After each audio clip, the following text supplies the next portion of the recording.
خون آلود پٹیوں میں لبنی تھی 7 سالہ علین سعید گزشتہ ہفتے جنوبی لبنان میں اپنے گھر پر اسرائیلی حملے میں بمشکل بچ پائے۔ وہ اپنے والد کی تدفین کے لیے وہاں پہنچی تھی کیونکہ جنگ بندی کی امید پورے خطے میں پھیل گئی تھی، لیکن ایک نئی ہڑتال نے اس کی شیر خوار بہن اور دیگر رشتہ داروں کو ہلاک کر دیا۔ شریفہ گاؤں میں سعید خاندان کے گھر پر حملہ بد کو ہوا۔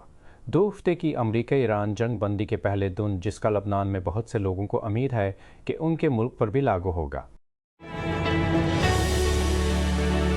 اسلام آباد خاتون اور آصفہ بھٹو زرداری نے عوام سے تعاون پر زور دیا ہے کیونکہ ملک بھر میں انسداد پولیو مہم 3 اپریل سے شروع ہونے والی ہے۔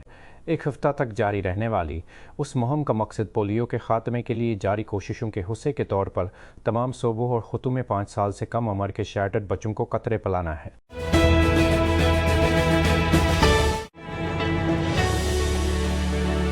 چین نے اتوار کے روز تائیوان کے لیے سینئر ترغیبی اقدامات کی نقاب کشائی کی، جن میں سیاحوں کی روک تھام میں نرمی، صحت مند ٹیلی وین ڈراموں کی اجازت دینا اور جزیرے کے اپوزیشن لیڈر کے دورے کے بعد کھانے کی فروخت میں سہولت فراہم کرنا شامل ہے۔ یہ اقدام تائیوان کی سب سے بڑی حزب اختلاف کی جماعت کومنٹانگ کلمٹھی کی چیئر وومن چین لی ون کے چین کے دورے کے اختتام پر سامنے آیا ہے۔ اس نے چینی صدر شی جن پنگ سے ملاقات کی اور امن اور مفاہمت کی ضرورت پر بات کی۔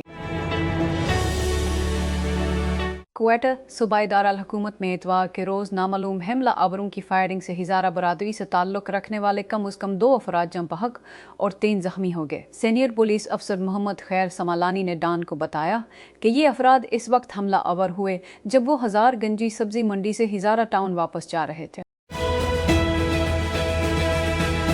اسلام آباد میں اتوار کی صبح تک امریکہ اور ایران کے درمیان براہ راست مذاکرات جاری تھے، لیکن چند ہی گھنٹوں میں دونوں اطراف کے وفود اپنے گھروں کو روانہ ہو گئے۔ صبح میں امریکی نائب صدر جے ڈی وینس نے ایک پریس کانفرنس سے خطاب کیا، اس بات کا ذکر کرتے ہوئے کہ متعدد ٹھوس بات چیت ہوئی۔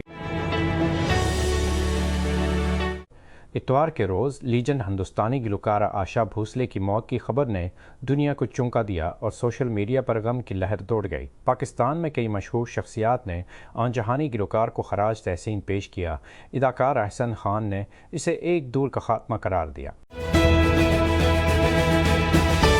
واشنگٹن امریکہ اور ایران کے درمیان اسلام آباد میں ہونے والے مذاکرات کے دوران امریکی اسکالرز پاکستان کے بڑھتے ہوئے سفارتی کردار کو تیزی سے اجاگر کر رہے ہیں۔ 7 گھنٹے کی مسلسل بات چیت کے بعد امریکی نائب صدر جے ڈی وینس اسلام آباد سے یہ اعلان کرتے ہوئے روانہ ہو گئے کہ مذاکرات کوئی معاہدہ کرنے میں ناکام رہے ہیں۔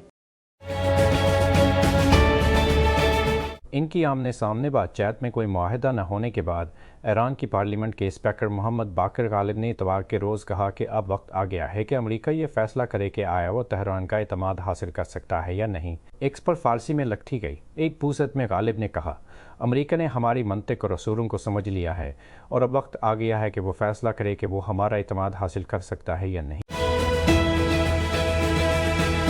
گلوکارہ سبرینہ کارپینٹر نے جمعہ کی رات اپنی کوچلا پرفارمنس کے دوران یودلنگ کے ساتھ غلطی کرنے کے بعد زاگروٹا ایک عربی جشن کی کال کو عجیب کہنے کے بعد ایکس پر معافی مانگ لی ہے۔ گلوکارہ جو اس سال میوزک فیسٹیول کی سرخی بنی تھی جب اس نے جشن کی آواز سنی تو اسٹیج پر پرفارم کر رہی تھی۔ مجھے لگتا ہے کہ میں نے کسی کو یوڈل سنا ہے، اس نے ہنستے ہوئے